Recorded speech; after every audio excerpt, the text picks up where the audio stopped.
الله والصلاة والسلام على رسول الله. أهلا وسهلا بحضراتكم في فيديو جديد. أحد أسباب نجاح الفرخ في فصل الصيف، ومش عايز أقول لحضراتكم ممكن تفرخ زغلول في عز الصيف أفضل من أي شهر في السنة، سواء شتاء أو خريف أو ربيع أو أيا كان.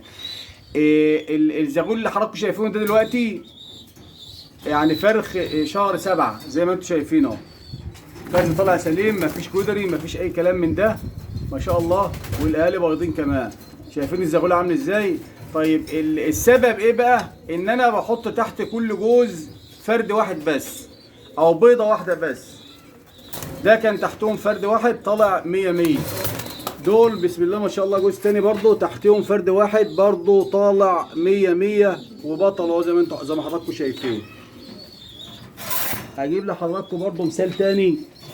دول تحتهم زغلول واحد طالع بسم الله ما شاء الله. احنا بننقل لحضراتكم الصورة من لفتاتنا مباشر. ده زغلول واحد طالع.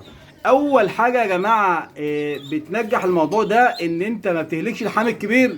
تاني حاجة الفرد الزغلول بياخد الغذاء الكامل. حاجه مهمه برضو ان الحمام اصلا ما بيقبلش على الاكل، او بيبقى حاسس ان هو لما بياكل عليه بيجهد، لان في حاجه بقى اسمها احتباس حراري، وزي انت كده في الصيف ما بتاكلش زي في الصيف زي الشتاء. فالحاجات دي بتاثر برضو على الفرد الحمام، بتحس ان هو اصلا هلكان او بيطلع زغاليل بدون نفسيه. الفصل مهم برضه، بس لو حابب او انت جايب حمام جديد او بدايه شغله او كلام من ده، فصل الصيف عايز تستفاد منه مفيش اي مشاكل. حط تحت كل جوز زغلول واحد بس زي ما حضراتكم شايفين. مثال تاني برضه في جوز. دول برضه جوز بسم الله ما شاء الله. ده فرخ البطل ياسر العزيز على فكره 2012 من دماء الهروبيتس بتاع الحاج عبد الفتاح سابق. ده برضو تحتهم زغلول ما شاء الله برضو طالع. مش ملاحظين حاجة لا جدري ولا كلام من ده، لان الجدر ده اصلا مرض مناعي، مرض فيروسي مناعي. فطول ما حمامك الكبير مناعته كويسة طبعا بينزل البيضة كويسة، بيدي زغلول كويس، بيأكل كويس، ما بتلاقيش اي مشكلة من الكلام ده.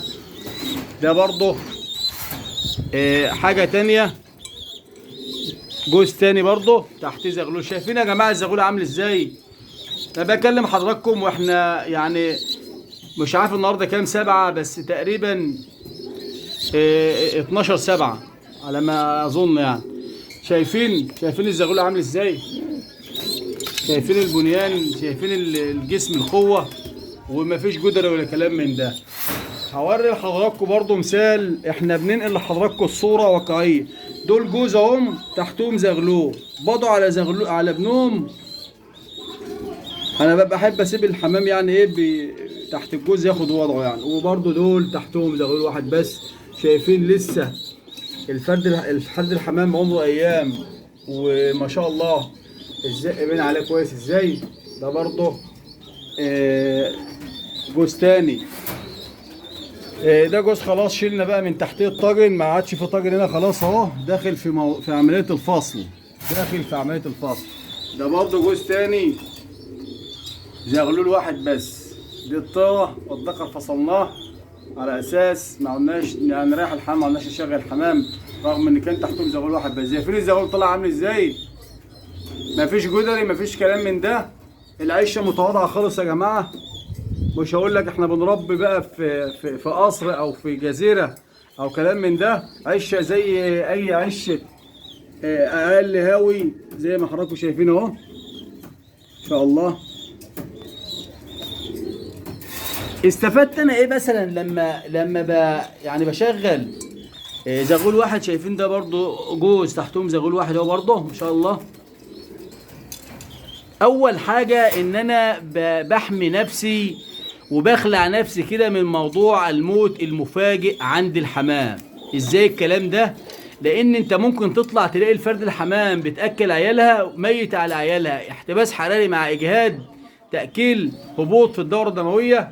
ويا سلام بقى لو عندك كلفه مش مظبوطه او فرد الحمام جاله تسمم بكتيري، خلاص هيكر الحمام وهتخسر، ولا تستفاد زغلول ولا تستفاد انك حافظت على حمامك الكبير والشغال.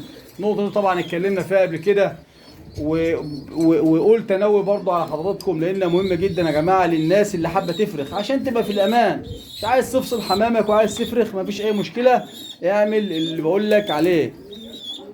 الزيوت والخمائر يا جماعه مجموعه زيوت طبيعيه، وان شاء الله اعمل لحضراتكم حلقه عن مكوناتها وازاي يستخدمها، مهمه جدا اتكلمنا عنها كتير، وبقرر وباكد على حضراتكم الخلط الزيوت الطبيعيه غذاء ودواء. استخدمها على الكلفه مع الخميره، ميه البيضاء، غير الميه يوميا فصل الصيف.